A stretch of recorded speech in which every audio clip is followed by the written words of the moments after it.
Почитувани колеги пратеници, Диман денеска, почитуван представник на владата, дозволете и јас да го кажам своето мислење во однос на понудениот предлог, со кој што нормално се бара да се измени изборниот законник.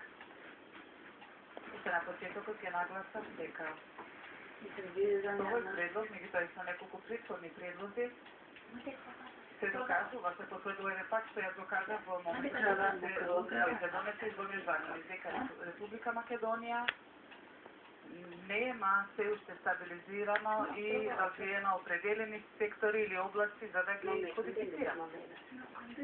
Ова го велам од причина што во начало изборните законици се донесуваат во случаи или пак во области кои што се развиени и стабилизирани. Секојдневно тука ни доаѓаат изменувања, дополнувања на кривичниот законник, денес расправаме за изборниот законник и така натака. Колку што ми е мене познато, доколку не грешам, ние овде во Македонија имаме кодифицирано само 2 области. Како и биде, како и да е, вчера и денес, според моје мислење, се разговараше за многу работи, меѓутоа многу малку се разговараше за тоа што е дневен ред или пак што не е на дневен ред.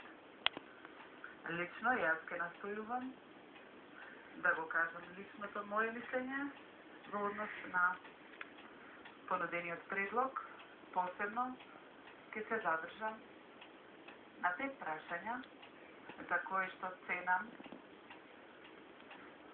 дека ги предвидува понудениот предлог за изменување и дополнување на изборниот законник. Првенствено, првото прашање е прашањето што се однесува на зголемувањето на бројот на пратеници. Второ, прашањето што е во однос на